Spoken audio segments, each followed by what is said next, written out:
Hi hello ನಮಸ್ಕಾರ. ನನ್ನ HRK life style YouTube ಚಾನಲ್ನಲ್ಲಿ ಮತ್ತೊಂದು ಹೊಸ ವಿಡಿಯೋಗೆ ನಿಮ್ಮೆಲ್ಲರಿಗೂ ಕೂಡ ಹಾರ್ಟ್ಲಿ ವೆಲ್ಕಮ್ ಬ್ಯಾಕ್.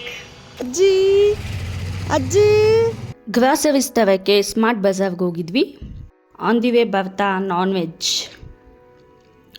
ವೆಜ್ಜಿಗೆ ಬೇಕಾಗಿರೋ ಐಟಮ್ಸ್ ಮನೆಗೆ ಬಂದು ಬಿಸಿ ಬಿಸಿ ನಾನ್ ವೆಜ್ ಮಾಡಿಕೊಂಡು ಅಕ್ಕಿ ರೊಟ್ಟಿ ಹಾಕ್ಕೊಂಡು ಜೊತೆಗೆ ಸೈಡ್ಸು. ನನ್ನ ತಮ್ಮ ಅಂತೂ ಟೇಸ್ಟ್ ಮಾಡಿ ಕಳೆದೋಗ್ಬಿಟ್ಟಿದ್ದಾನೆ. ಸೂಪರಾಗಿದೆ ಅಂತ ಹೇಳಿಬಿಟ್ಟು ಅವನಿಗೆ ಈ ಥರ ರೋಸ್ಟ್ ಎಲ್ಲ ಇಷ್ಟ. ಪಾಪುನ ಆವಾಗವಾಗ ಹೊರಗಡೆ ಕರ್ಕೊಂಡು ಹೋಗ್ತಾ ಇರ್ತೀವಿ ಅಮ್ಮ ಕೊಡಿಸಿರೋ ಸೈಕಲಲ್ಲಿ. ಅವ್ರಿಗೂ ಸ್ವಲ್ಪ ಫ್ರೆಶ್ ಅನಿಸುತ್ತೆ. ನನ್ನ ತಮ್ಮ ಅವ್ರ ಫ್ರೆಂಡ್ಸ್ನ ಮೀಟ್ ಮಾಡೋಕ್ಕೆ ಹೋಗಿದ್ದ. ಆ್ಯಂಡ್ ಅಗೇನ್ ಹೊರಗಡೆ ಹೋಗಿದ್ವಿ. ಯಾವೆಲ್ಲ ನನ್ನ ಯೂಟ್ಯೂಬ್ ಚಾನಲ್ನ ಸಬ್ಸ್ಕ್ರೈಬ್ ಮಾಡ್ಕೊಂಡು ನೋಡ್ತಾ ಇದ್ದಾರೆ ಎಲ್ಲರಿಗೂ ಕೂಡ ಥ್ಯಾಂಕ್ ಯು ಸೊ ಮಚ್. ಹಾಗೆಯೇ ಯಾವೆಲ್ಲ ಸಬ್ಸ್ಕ್ರೈಬ್ ಮಾಡ್ಕೊಂಡಿಲ್ಲ ಪ್ಲೀಸ್ ಹೋಗಿ ಸಬ್ಸ್ಕ್ರೈಬ್ ಮಾಡ್ಕೊಳ್ಳಿ. ಹಾಗೆ ಪಕ್ಕದಲ್ಲಿ ಕಾಣೋ ಬೆಲ್ ಬಟನ್ ಕೂಡ ಕ್ಲಿಕ್ ಮಾಡಿ. ಹೀಗೆ ಮಾಡೋದ್ರಿಂದ ನಾನು ಮಾಡೋ ಎಲ್ಲ ವಿಡಿಯೋದ ಫಾಸ್ಟ್ ನೋಟಿಫಿಕೇಷನ್ ನಿಮಗೆ ಬರುತ್ತೆ. ಆ್ಯಂಡ್ ಈ ವಿಡಿಯೋ ಇಷ್ಟ ಆದರೆ ಲೈಕ್ ಮಾಡೋದನ್ನ ಮರಿಬೇಡಿ. ಪಾಪ ಎಲ್ಲರೂ ಚೆನ್ನಾಗಿದ್ದೀರಾ ಅಂತ ಅಂದ್ಕೊಂಡು ಇವತ್ತಿನ ವೀಡಿಯೋನ ನಾನು ಸ್ಟಾರ್ಟ್ ಮಾಡ್ತಾಯಿದ್ದೀನಿ. Let's go. ಚಿಕನ್ ತಗೋಕ್ಕೆ ಹೋಗ್ತಾ ಇದ್ದೀವಿ. ನನ್ನ ಮಗಳು ಕರ್ಕೊಂಡು ಹೊರಗಡೆ ಹೋಗೋದು ಅಂದರೆ ತುಂಬ ಇಷ್ಟ, ಆದರೆ ಭಯನೂ ಇದೆ ಸ್ವಲ್ಪ. ಆದರೂ ಕಲಿಸ್ಬೇಕಲ್ವಾ.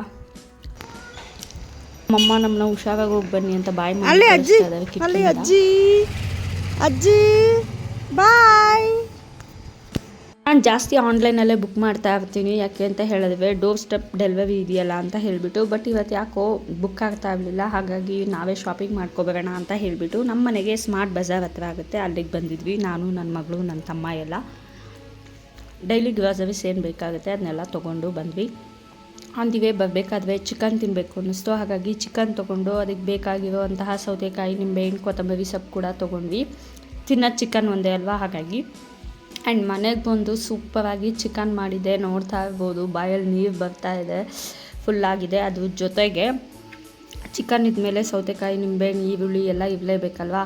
ಅಮ್ಮ ರೊಟ್ಟಿ ತಿನ್ನಬೇಕು ಅಂದ್ಬಿಟ್ಟು ಅಕ್ಕಿ ರೊಟ್ಟಿ ಹಾಕ್ತಾಯಿದ್ದೆ. ನಮ್ಮಮ್ಮಂಗೆ ನಾನು ಮಾಡೋ ಅಕ್ಕಿ ರೊಟ್ಟಿ ಅಂದರೆ ತುಂಬ ಇಷ್ಟ, ದೊಡ್ಡದಾಗಿ ಹಾಕ್ತೀನಿ. ಅದಕ್ಕೋಸ್ಕರ ಮನೆಯಲ್ಲಿ ರೊಟ್ಟಿ ಹಾಕಿದ್ರೆ ಸ್ವಲ್ಪ ಗಲೀಜು ಜಾಸ್ತಿ ಇರುತ್ತೆ, ಆದರೂ ಪರವಾಗಿಲ್ಲ, ಇಷ್ಟ ಅಲ್ವಾ. ಹಾಗಾಗಿ ಚಿಕನ್ ಚಾಪ್ಸ್ ಜೊತೆ ರೊಟ್ಟಿ ಮಾಡ್ಕೊಂಡು ತಿಂತಾಯಿದ್ರೆ ನಿಜವಾಗ್ಲೂ ಸ್ವರ್ಗ. ನಮ್ಮಮ್ಮಂಗೆ ನಮ್ಮ ತೋಟದಲ್ಲಿ ಕುತ್ಕೊಂಡು ತಿನ್ನೋಕ್ಕೆ ತುಂಬ ಇಷ್ಟ.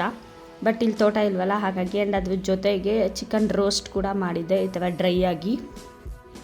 ನನ್ನ ತಮ್ಮಂಗೆ ಈ ಥರ ಚಿಕನ್ ರೋಸ್ಟ್ ಆ್ಯಂಡ್ ಕಬಾಬ್ ಅಂದರೆ ಸಿಕ್ಕಾಪಟ್ಟೆ ಇಷ್ಟ ಆಗುತ್ತೆ.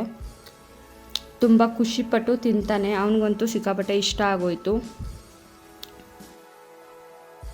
ಅಮ್ಮ ಸೈಕಲ್ ಕೊಡ್ಸಿದ್ಮೇಲಂತೂ ನನ್ನ ಮಗಳನ್ನ ಅವಾಗವಾಗ ಹೊರಗಡೆ ಕರ್ಕೊಂಡು ಹೋಗ್ತಾ ಇರ್ತೀವಿ. ಏನೇ ತೊಗೋಬೇಕು ಅಂತ ಹೇಳಿದ್ರು ಅವಳನ್ನ ಸೈಕಲಲ್ಲಿ ಕೂರಿಸ್ಕೊಂಡು ಕರ್ಕೊಂಡು ಹೋಗ್ತೀವಿ. ಸ್ಟಾರ್ಟಿಂಗ್ ಸ್ವಲ್ಪ ಅಳ್ತಾರೆ, ಅದಾದಮೇಲೆ ಅಭ್ಯಾಸ ಮಾಡಿಕೊಂಡು ಅವರೇ ನಿಧಾನಕ್ಕೆ ಕೂತ್ಕೊತಾರೆ. ಸೊ ತುಂಬ ಖುಷಿಯಾಗುತ್ತೆ ಮಕ್ಕಳು ಬೆಳೆಯೋದು ನೋಡಿದ್ರೆ. ನೋಡಿ, ಕಾಲು ಚಕ್ರಕ್ಕೆ ಸಿಗಾಕೊಳ್ಳುತ್ತೆ ಅಂತ ಹೇಳಿಬಿಟ್ಟು ಕಾಲನ್ನ ಮೇಲೆ ಎತ್ತುತ್ತಾಳೆ ನನ್ನ ಮಗಳು. ಎಷ್ಟು ಬುದ್ಧಿವಂತ ಇದ್ದಾಳೆ ಗೊತ್ತಾ. ಅಲ್ಲಿ ಕಾಲಿಡೋಕ್ಕೆ ಫುಟ್ವೇರ್ ಇದೆ, ಆದ್ರೂ ಅವಳು ಇಡೋದಿಲ್ಲ, ಮೇಲೆ ಎತ್ಕೊಂಡು ಕೂತ್ಕೋಬೇಕು. ಮಿಸ್ಸಾಗಿ ಕಾಲು ಚಕ್ರದೊಳಗೆ ಹೋಗ್ಬಿಟ್ರೆ ಅಂತ ಎಷ್ಟೇ ಕಾಲು ಕೆಳಗೆ ಬಿಡು ಅಂದರೆ ಕಾಲು ಕೆಳಗೆ ಬಿಡೋದೇ ಇಲ್ಲ. ಕಳ್ಳಿ ನನ್ನ ಮಗಳು. ನನ್ನ ಮಗಳಿಗೆ ಸ್ವಲ್ಪ ವಾಕು ಆಗುತ್ತೆ. ಆ್ಯಂಡ್ ನನಗೆ ಸ್ವಲ್ಪ ಏನೇನೋ ಥಿಂಗ್ಸ್ ಬೇಕಿತ್ತು, ಅದನ್ನು ತೊಗೊಂಡಂಗೂ ಆಗುತ್ತೆ ಅಂತ ಹೇಳಿಬಿಟ್ಟು ನನ್ನ ಮಗಳನ್ನ ಹೊರಗಡೆ ಕರ್ಕೊಂಬಂದಿದ್ವಿ. ತುಂಬ ಖುಷಿಯಾಗುತ್ತೆ. ಆ್ಯಂಡ್ ಮಧ್ಯಾಹ್ನ ಫ್ರೀಯಾಗಿದ್ದ ಅಂತ ಹೇಳಿಬಿಟ್ಟು ನನ್ನ ತಮ್ಮ ಅವ್ರ ಫ್ರೆಂಡ್ಸ್ನ ಮೀಟ್ ಮಾಡೋಕ್ಕೆ ಹೋಗಿದ್ದ. ಆ್ಯಕ್ಚುಲಿ ಅವ್ರು ಮಾತಾಡ್ತಾ ಇರೋದು ಬಂದುಬಿಟ್ಟು ಥರ್ಡ್ ಲ್ಯಾಂಗ್ವೇಜ್, ಅಂದರೆ ಏನು ಹೇಳ್ತಾರೆ, ಅದು ಆ್ಯಕ್ಷನ್ ಭಾಷೆ ಅಂತ ಹೇಳ್ತಾವಲ್ಲ, ಮಾತು ಬರದೇ ಇದ್ದವರು ಇದೇ ರೀತಿ ಮಾತಾಡೋದು. ಬಟ್ ನನಗಿಷ್ಟು ಪರ್ಫೆಕ್ಟಾಗಿ ಅವೆಲ್ಲ ಮಾತಾಡೋದಕ್ಕೆ ಬರೋದಿಲ್ಲ. ಬಟ್ ನನ್ನ ತಮ್ಮನ ಲ್ಯಾಂಗ್ವೇಜ್ ನನಗೆ ತುಂಬ ಚೆನ್ನಾಗಿ ಅರ್ಥ ಆಗುತ್ತೆ. ಸೊ ಬೇಜಾರಾಗ್ತಿತ್ತು, ಅದಕ್ಕೆ ಫ್ರೀಯಾಗಿದ್ನಲ್ಲ ಅಂತ ಹೇಳಿಬಿಟ್ಟು ಒಂದು ವಾಕ್ ಹೋಗೋಣ ಮಾತಾಡ್ಸೋಣ ಅಂತ ಹೇಳಿ ಬಂದೆ ಅಂತ ಅವ್ನ ಲ್ಯಾಂಗ್ವೇಜಲ್ಲಿ ಅವ್ನು ಹೇಳ್ತಾ ಇದ್ದಾನೆ. ಚಿಕ್ಕ ವಯಸ್ಸಿಂದ ಒಟ್ಟಿಗೆ ಬೆಳೆದಿರೋದ್ರಿಂದ ಆಲ್ಮೋಸ್ಟ್ 75% ಲ್ಯಾಂಗ್ವೇಜ್ ಅವನದು ಗೊತ್ತಾಗುತ್ತೆ. ಬಟ್ ಈ ಥರ ಇಷ್ಟು ಫಾಸ್ಟಾಗಿ ಲ್ಯಾಂಗ್ವೇಜ್ ನನಗೆ ಗೊತ್ತಾಗೋದಿಲ್ಲ. ಇವರು ಫ್ರೆಂಡ್ಸ್ ಅಂತೆ. ಸೊ ಮನೆ ಹತ್ರನೇ ಇರೋದು ಅಂತ ಹೇಳಿಬಿಟ್ಟು ಪಾರ್ಕಲ್ಲಿ ಹೋಗಿ ಟೈಮ್ ಸ್ಪೆಂಡ್ ಮಾಡಿ ಮಾತಾಡಿಕೊಂಡು ಬಂದರು.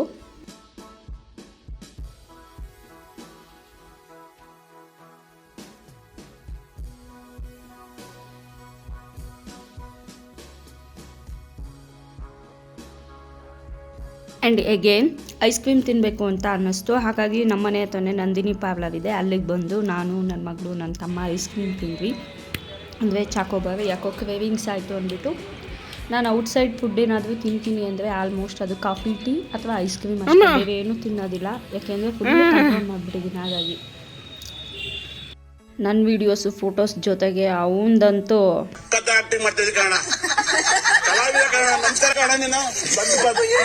ನನ್ನ ತಮ್ಮನ ಕರ್ಕೊಂಡು ಹೋದ್ವೆ ಬವಿ ಫೋಟೋ ವಿಡಿಯೋ ಅಂತ ಹೇಳ್ಬಿಟ್ಟೆ ತಲೆ ತಿಂದಾಕ್ಬಿಡ್ತಾನೆ. ಇದಾಗಿತ್ತು ನನ್ನ ಇವತ್ತಿನ vlog. Thank you so much for watching with lots of love. ಮತ್ತು ನೆಕ್ಸ್ಟ್ ವೀಡಿಯೋದಲ್ಲಿ ಸಿಗೋಣ. ಅಲ್ಲಿವರೆಗೂ take care, bye, love you all, stay tune for next video.